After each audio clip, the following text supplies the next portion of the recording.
All right, everybody, welcome to lesson 7 in this financial accounting series. We are going to dig into fixed and intangible assets. The overview here, we're going to first define property, plant, and equipment, calculate depreciation on fixed assets, identify differences in accounting when there's expenditures that are either repairs versus additions. We're going to do journal entries on asset dispositions and understand how to calculate gain or loss, calculate depletion on natural resources, and then amortization on intangible assets. Well, when we think about property, plant, and equipment, we first have to understand that it's a big number. This is Costco, and their most recent year end is September 3rd of 2023. They actually choose a year end of the Sunday closest to August 31st every year. So we would say Costco roughly has a year end of August 31st. I don't know if that's seasonality. Most retailers pick January 31st, but whatever. They chose that. And if we could see that for the most recent fiscal year, they have 68 billion of total assets, and of those, 26 billion are property, plant, and equipment. It's the Costco buildings and their shelving and all of their trucks and their computers and furnishings and machinery and all that kind of stuff. So just understanding that it's a big number, so how we account for this can have important impacts on the financial statements. Now, when you're acquiring property, plant, and equipment, we first want to say, well, what do we mean by that term? Well, we're talking land. We're talking about the buildings on the land, factories on the land, machinery within those buildings and factories, vehicles that are used, computers in those buildings, factories, headquarters facilities, and furnishings as well. You know, how can companies acquire property, plant, and equipment? They can buy them from another company, right? You can buy a car from another company, or you can construct your own assets. Now, we have to define the terms here: capitalizing versus expensing. If we're going to say that some sort of purchase, some sort of expenditure is going to be capitalized, it's an important concept in the accounting world. What that means is we are going to create an asset for it and then reduce the value of the asset at some point in time in the future. All right, when the asset is used up. If we instead are going to expense the purchase, then at the time that we make the expenditure, there's going to be an immediate recording of an expense. Now, if fixed assets are purchased, so fixed assets in general, when we purchase them, we're going to capitalize them, is what we're going to say. Now, when they're purchased, which costs are going to be capitalized? Purchase price, that's the big one, right? But if you have tax on top of that, if there's legal fees, transportation costs, setup costs, basically everything that you're paying to get that asset ready to use in your business, that is what you are going to capitalize, and that means you're going to record it as an asset and not an expense when you acquire it. Now, if you construct the fixed assets, you're going to capitalize all the costs related to that. So your materials and your labor, if you have interest on a loan in order to finance the construction, you'd capitalize that as well. So the journal entries, if you purchase an asset, it's simple. Fixed asset debited, the credit is generally to cash or notes payable. So if maybe you needed a factory and you had a different organization build that factory for you and you purchased it from them, you would debit the factory and credit notes payable. Maybe you're going to build the factory yourself. All right. In that situation, you are going to debit something called construction in process. Well, you are building the factory and crediting notes payable or cash or whatever. And then maybe you make more expenditures, you debit construction in process. Again, you're going to do this many times as you credit more notes payable. And then finally, when you complete construction is when you're going to debit the actual factory asset and then credit construction in process. So construction in process is more of a temporary account that you're going to use as something is being built. Well, the review question here. So if property is purchased for a note, what type of account are we going to debit? So thoughts on that. Property purchased for a note, what type of account are we going to debit? Asset, expense, liability, or equity? You know, could you answer this question? All right, it's not an expense.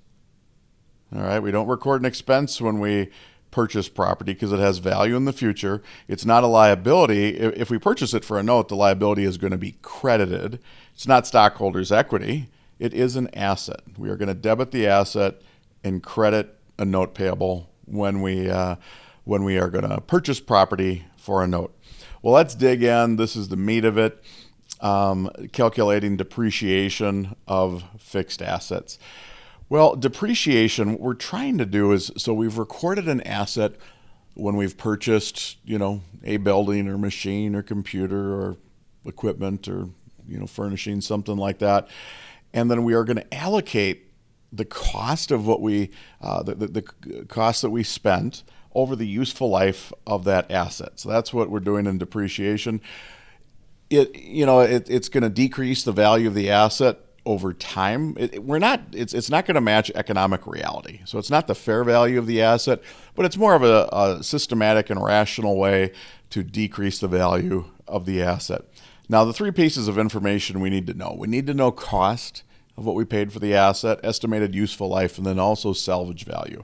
So the cost, again, is what you paid, and then any setup costs or taxes or fees or transportation to get that asset ready to use. Useful life, how many years are we going to use it for? Not how many years could this asset be used for, how many years are we going to use it for? And then the salvage value is at the end of the years that we are going to use it for, how much do we think we can sell it for? There's three big ways to measure depreciation: straight line, units of production, and declining balance. And without further ado, let's go ahead and get into those. So let's just say that Costco purchased a new forklift, and some of the information, it cost $100,000. That might be on the pricey side, but it's a nice round number. Really nice forklift. All right. They're going to use it for 5 years and then sell it for $10,000. In the reality, a lot of companies do not. They actually use zero as a salvage value. But let's say Costco's like, nah, we aren't going to run the stuff into the ground. We're going to use it for a few years and then sell it and buy new stuff. All right. Well, if we are doing straight line, we want to take cost minus the salvage value and then divide that by the useful life, and that's going to give us $18,000 of depreciation expense per year. So what we're saying is that the asset, we're going to reduce it in value for accounting purposes on our books by $90,000, 100 minus the $10,000. Okay. It's going to reduce in value by $90,000 while we hold it over 5 years. So that means it's going to reduce in value by $18,000 a year. And we're just going to be simple. We're going to do $18,000 a year is what we're going to show as depreciation expense. So debit to depreciation expense for $18,000. And then what we do with the credit, okay, so it's in this diagram here, the debit is depreciation expense, the credit is the indented one to accumulated depreciation. We're not going to credit the actual asset itself. Like when we bought the forklift, we probably debited equipment as an example. We're not going to credit equipment. We're going to credit accumulated depreciation, which is a contra asset, and it's going to come right after our equipment asset as a result. And that's because when as it reduces in value, we still see it, right? It's not like, this isn't like supplies as an example, or let's go to inventory. Like inventory, when we sell it, we don't credit, inventory that's been sold or something like that, right? We don't credit inventory sold. We debit cost of goods sold, but we just credit inventory because the inventory is gone. We don't see it anymore. We're still going to see this forklift, but it's going to be worn out. So we're going to show equipment on our books as well as accumulated depreciation. So that's why in the income statement we got $18,000 of depreciation. We show the forklift at the original cost, and then we show the depreciation, and we see a subtotal for what it's worth on our books now. $82,000 is not what the estimated value of it's going to be. It's closer than that $100,000, right? It's certainly not going to be worth $100,000 anymore. It's gone down by some amount. So it's kind of a rough estimate. And then in years 2 through 5, we're going to keep taking $18,000 of depreciation expense per year. So in year 2 it would be the same amount. But look what's happening with the balance sheet. The forklift is still $100,000. That hasn't changed, but accumulated depreciation is now up to $36,000. So we would say the net book value is down to $64,000. If you remember, the income statement gets closed out every period. So it resets. It starts at 0. So when we debit depreciation expense in year 2, We're starting with zero because it got closed out last period. So now we just have another 18 grand. But accumulated depreciation is a contra asset. Those don't get zeroed out every period. They build over time. So after year one, accumulated depreciation was 18 grand. It didn't get closed out. Now it's built by the end of year two to 36 grand. And then by the year five, accumulated depreciation is built up to 90 grand. So year five, we still have the debit to depreciation expense, credit to accumulated depreciation. We still have depreciation expense on the income statement of 18 grand. The forklift is still 100 grand, but now the accumulated depreciation has gone up to $90,000, and the net book value is equal to the salvage value of 10 grand. All right, so it's kind of our best estimate at the end of the 5 years of what it's really worth or what we could sell it for. Now, I mean, truthfully, if it's our estimated useful life, and if we've said 5 years, what's going to happen right at the end of the fifth year is if we were perfectly right, we would sell it for 10 grand, right? That's kind of what the process of depreciation has been. We might sell it early, we might not sell it at all, but that's the theory. Now, another method that we can use, again, the GAAP rules require that you capitalize assets. The GAAP rules require that you depreciate them. But when depreciating them, you can choose from a variety of reasonable methods. Straight line is going to be, I think, by far the most common. So we're going to spend the most time on that. But if you are seeing a couple other methods, we want to make sure that we are utilizing these. So Costco purchased a new forklift, and let's say it's the same facts, same cost of 100 grand, salvage value of 10 grand. But now we're also building in there an estimated life. The estimated life here is going to be 15,000 hours. So they're going to estimate that this forklift is going to run for 15,000 hours over this 5 years. So it's going to run for roughly 3,000 hours a year, and so about 50 hours, about 60 hours a week. Now the depreciation rate here, the numerator is the same as through straight line, cost minus salvage value, but the useful life, instead of being 5 years, is going to be 15,000 hours. So we're going to depreciate not 1/5 of it each year. We're going to depreciate that 90 grand over 15,000 hours, which is $6 per hour. What is the journal entry in year one, assuming that the forklift was used for 4,000 hours? Well, we take that $6 per hour, we multiply it by 4 hours, and we have 24 grand of depreciation expense in year one. Also 24 grand of accumulated depreciation. If we go to the right side of this diagram right here, the income statement is 24 grand of depreciation. Accumulated depreciation is 24 grand. Now remember, that'll get closed out after the first year, so the depreciation expense will reset to zero. Accumulated depreciation doesn't reset though. And I've just kind of created some facts here. Let's just say that in years 1 through 5, these are the hours that they're going to use every year. All right, I just created those right now. At the beginning, they just make these estimates right here. And then what happens is we are saying that in year one, they actually ran it for 4,000. And then in year two, they ran the machine for 3,500 hours. Year three, 3,000 hours. Year four, 2,500 hours. Year five, 2,000 hours. This would be depreciation expense that we would calculate each year. Those are the amounts on the income statement, and then accumulated depreciation would show up on the balance sheet.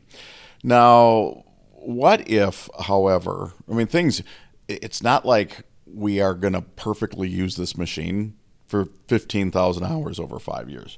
We had to estimate that at the beginning so we could calculate our depreciation rates, but the actual usage is going to be somewhat different. Let's say that instead, let's say that in years 1, 2, 3, we used it for 4,000, 3,500, and 3,000 hours, but then in years 4 and 5, we used it for more hours. So basically, so that we were going to end up using this for more than 15,000 hours. If you actually do the math on this one now, this would be, let's say we used it for 16,000. But remember, we've calculated depreciation, assuming we're using it for 15,000 hours. So now we would depreciate too much. All right. Well, what we do, and instead of taking that too much depreciation, we would actually reduce it in that final year. to get to 90,000 total of depreciation, so that our salvage value is $10,000. So we don't depreciate it beyond the salvage value. Okay, so we would make an adjustment in the final year to only get to 90 grand of depreciation total, because we want to end up at 10 grand of salvage value. Declining balance, the last of the three methods that we're going to cover here, same thing. They purchased a forklift, $100,000, 5 years, salvage value of $10,000, but then they're going to select to use declining balance, which means they're going to depreciate it more quickly, and they're going to choose double declining balance, which is kind of like 2 times, double declining, so 2 times. They could do 1.5 times, 1.75 times, 2 times. The company can choose what makes sense for them. Well, the depreciation rate, it's going to be cost minus, not salvage value here. This is where this one's different. It's cost minus accumulated depreciation, and then it's going to be times 2 times the useful life. 2 divided by the useful life, excuse me. So we have cost of $100,000. We're not reducing it by salvage value. We're reducing it by accumulated depreciation. Well, year 1, there's no accumulated depreciation yet. And then we multiply it by 2 divided by the useful life of 5 years. So in year 1, we get $40,000 of depreciation. So in year 1, $40,000 of depreciation, $40,000 of accumulated depreciation. In year 1, we go to the right side of this diagram, $40,000 on the income statement, $40,000 of accumulated depreciation. Now the key is, you see this net book value here at the end of year 1 of $60,000. That is what we are going to use in year 2. So now we get to year 2, our net book value is $60,000. We multiply that by the 40%. We get $24,000 in year 2 of depreciation expense. Our accumulated depreciation is now $64,000. Our carrying value is $36,000. We start year 3 with carrying value of $36,000. 40% of that is $14,400. Accumulated depreciation is up to $78,400. Carrying value is $21,600. We start year 4 with that, times 40% is $86,440. Our accumulated depreciation is up to $87,040. Carrying value is $12,960. We start year 5 with that, times 40%. Depreciation expense is $51,884. Accumulated depreciation $92,224. Carrying value $77,76. But wait, that carrying value should not go below $10,000, because that's what we estimated as our salvage value. If you go back right here, we estimated salvage value of $10,000. So if you go beneath that, then we may need to make an adjustment in that final year. Basically, what this adjustment is doing is adjusting depreciation expense so that the carrying value at the end of year 5 will be $10,000. So that's what you're seeing with that year 5 adjustment. That's complex. You got to go through that a few times to get it down. But the summary overall, look at this, is that regardless of the method that we chose, $90,000 of depreciation expense is taken, because our salvage value was always $10,000. Straight line, $18,000 per year. Declining balance starts big, gets small. Units of production, it starts a little bigger and gets a little smaller, but that's just because of how many hours that we spent each year. That could give us some different results. So the summary, we get there different ways based on these methods, but we always get to the same end result. So moving on from there, when we think about method choice, we talked about how they are all going to end up at the same place in the end, but there's also some tax considerations. So a little bit more on these topics in general. So a goal of financial accounting is to provide users with useful information. Companies prefer to show higher net income, so they generally will use straight line depreciation, and they're not required to use something like double declining balance, even if that would give them a better result. So there's a kind of a little bit of what might be perfect versus what companies do. So again, most will use straight line, higher net income, and it's easy. Now for tax purposes, different rules will apply. There's some times where you can take an immediate deduction right away. There's something called bonus depreciation. There's something called Section 179 depreciation. So there might be some opportunities to deduct 100% right away. We're currently in a flux period where you can deduct a portion of it right away and then the rest over a series of years. So companies love it when they can do straight line depreciation on the books, not have to decrease net income that much, but then write it all off and take a deduction for tax purposes all up front. Review question number 2 here. So if an asset is purchased for $5,000, has a 4-year useful life and $200 residual value, what is depreciation expense in year 2 under the straight line method? Go ahead and see if you can solve this one. All right, so I don't know if you paused and looked at it. If not, you could, or you could just watch what I go through here. But it's not $1,250 because that ignores salvage value. It's not $2,400 because that would be accumulated depreciation for 2 years. It's not $2,600. That's book value at the end of year 2. It's $1,200 per year. 5,000 minus 200 is 4,800. We depreciate that over 4 years, so 1,200 a year. Remember, we close out depreciation expense each year, so it resets each year. So this one could have said year 1, year 2, year 3, and year 4, and it would have had that same answer, 1,200. If it was asking for net book value, if it was asking for accumulated depreciation, that would change based on the year. All right, differences in accounting for repairs versus additions. So repairs and maintenance. So if we're spending money on repairs and maintenance as a company, that's going to be an increase to an expense. Those are like routine costs to keep assets in proper condition. They don't necessarily extend the value or don't extend the life of the asset. They don't increase its value. So you could think about like when you are hiring a cleaning company to come in and do some cleaning as an example, right? That's just repairs and maintenance. If you have a screen over a window that got broken or something like that, you put a new screen in, that's going to be like a repair and maintenance. Now, additions and improvements, when we spend money on those, we're going to actually increase assets. Repairs and maintenance, that's an increase to the expense, hits the income statement. Additions and improvements, that's going to be an increase to an asset, and we're going to depreciate it. These are referred to as capital expenditures. Again, capitalization, we record the asset and then reduce it in value over time. These are significant expenditures which increase the life and value of the asset. You could, have some massive upgrades to your facility. You could do an addition to your facility, something like that.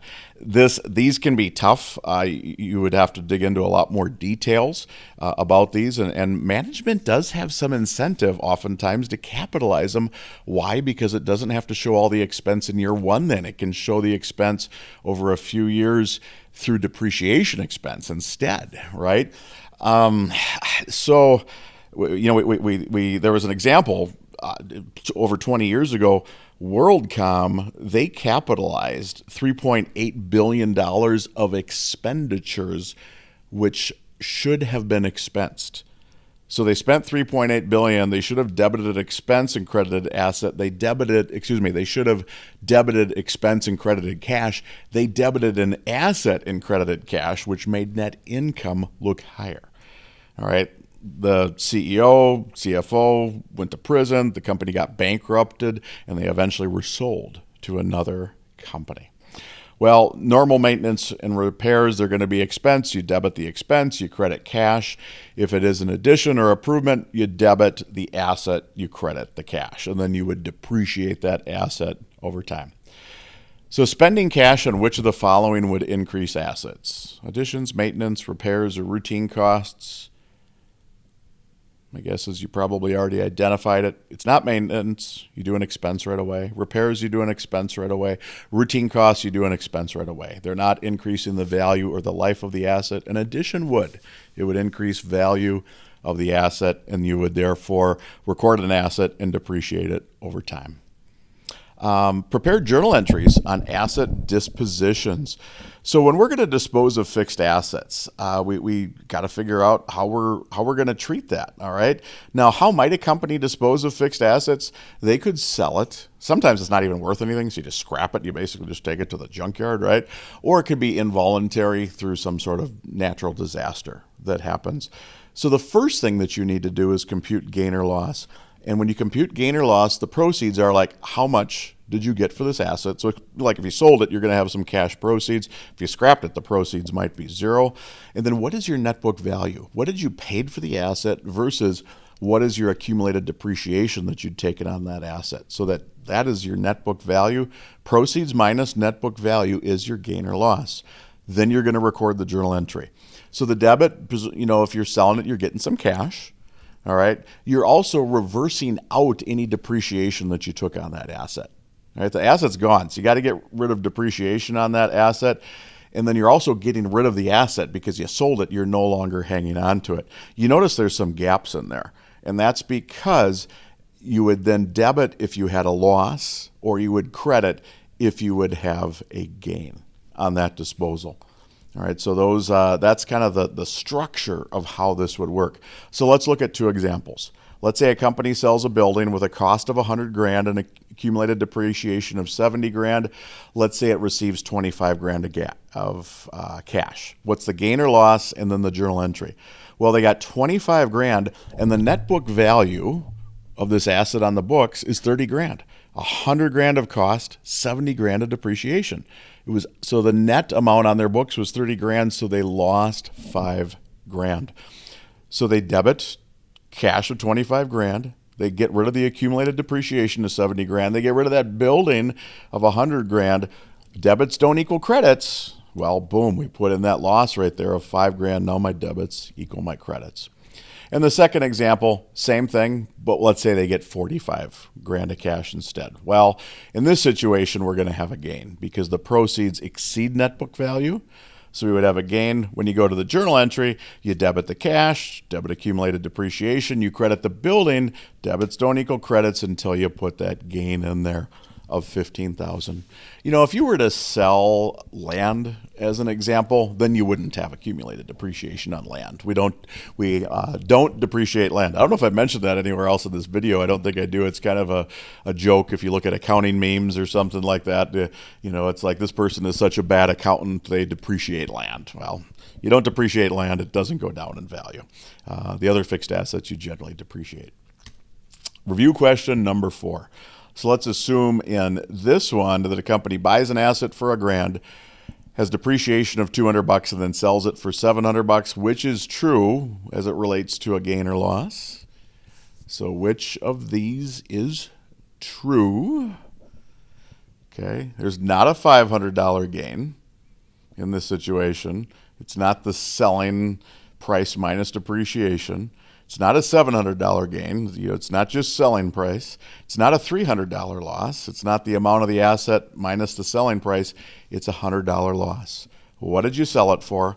And then what was your book value? Your cost minus your accumulated depreciation. Well, calculate depletion of natural resources. A couple final these are shorter sections here, and then we'll be wrapped up.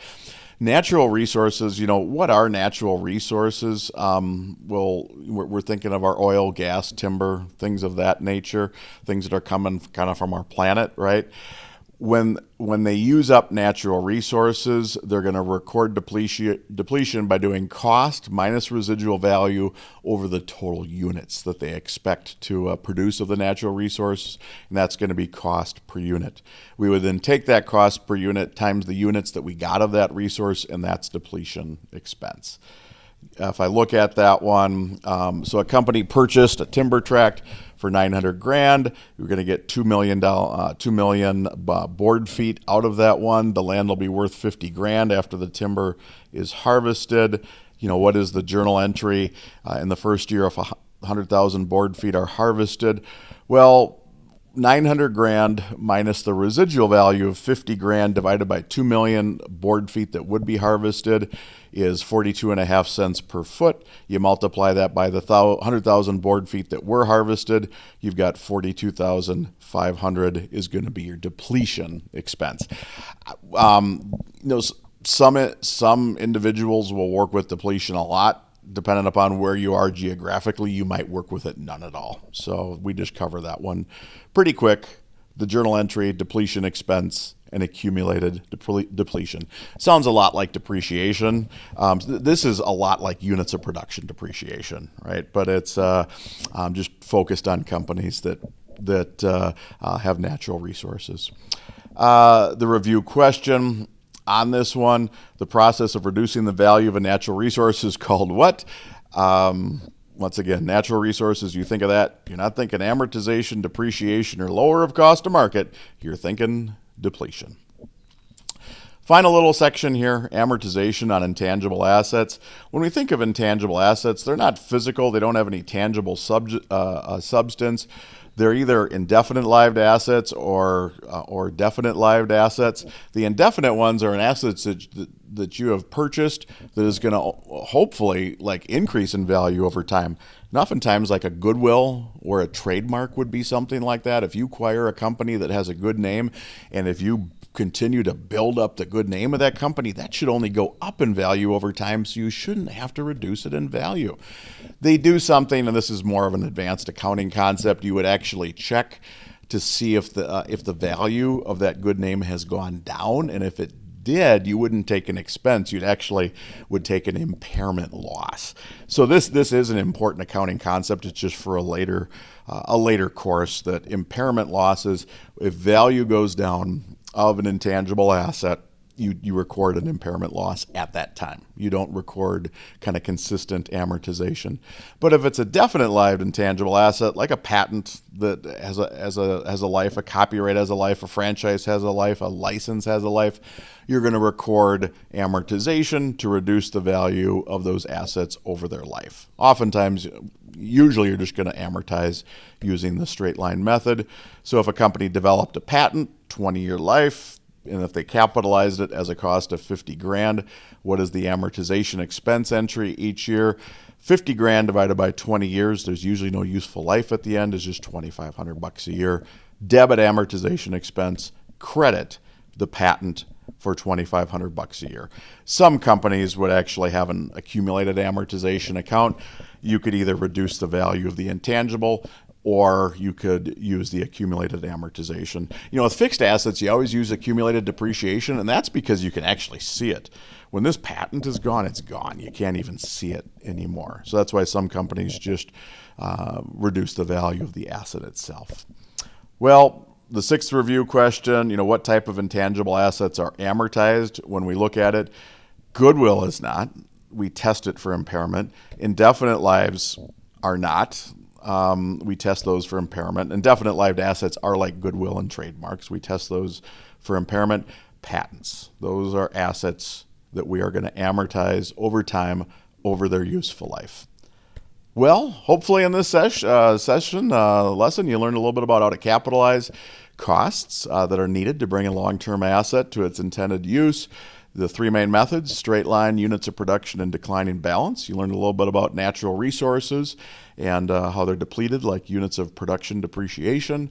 And indefinite-lived intangibles are tested for impairment, whereas definite-lived intangibles are amortized each year. That's what we got. We'll see you back for the next lesson.